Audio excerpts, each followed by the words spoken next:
C'est un cas pratique qui a mis ces apprenants en situation réelle de prise en charge d'un accidenté. Stabiliser la victime, la placer sur la civière jusqu'à transporter à l'hôpital, un exercice parfaitement maîtrisé selon le formateur. J'ai été agréablement surpris par le niveau des apprenants. Voilà, ils ont tout assimilé rapidement, ils ont été très attentifs aux gestes qu'on leur présentait. Dans les premiers jours, on a fait du sauveteur secouriste du travail, donc les premières personnes qui interviennent sur la victime.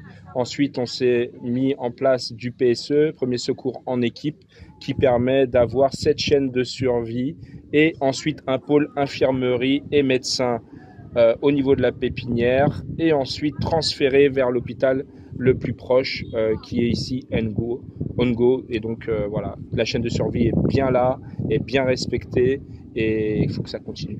Une fois que vous êtes là, vous voyez la partie. Premier secouriste en équipe niveau 1, c'est la formation donnée à ces dizaines d'agents en service dans 2 structures basées à Ngo dans le département des Plateaux. Bon, pour nous, toute formation, surtout dans un domaine sanitaire, nous fait du bien parce qu'avec la société, de temps en temps, des fois, il y a des accidents au niveau du chantier.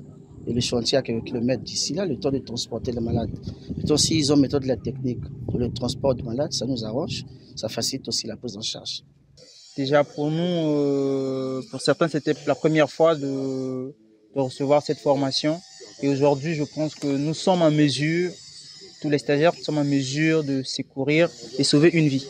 La formation a constitué également le sauvetage et secourisme au travail, un volet complémentaire au premier qui intègre la norme ISO 4501.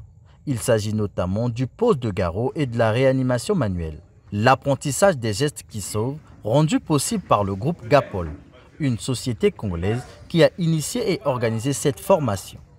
J'ai eu par le groupe Gapol les moyens nécessaires, voire même au-delà, de faire une formation en adéquation avec le produit, on va dire la formation donnée. Et je suis très satisfait d'être là au Congo pour amener le savoir pour que ça puisse se propager et que d'autres communes prennent les mêmes devants pour former du personnel à sauver des vies. Le groupe Gapol, en tout cas, nous vous remercions pour toutes les connaissances que vous nous avez apportées. La formation, elle était simple, nette et claire. Vous avez su répondre à toutes les questions que nous nous sommes posées ici. En tout cas, bonne continuation dans cette lancée. Cette formation est une manière pour le groupe Gapol de donner de l'expertise aux Congolais afin de lutter contre les décès qui surviennent souvent en milieu professionnel, faute de connaissance des techniques de sauvetage et de secourisme.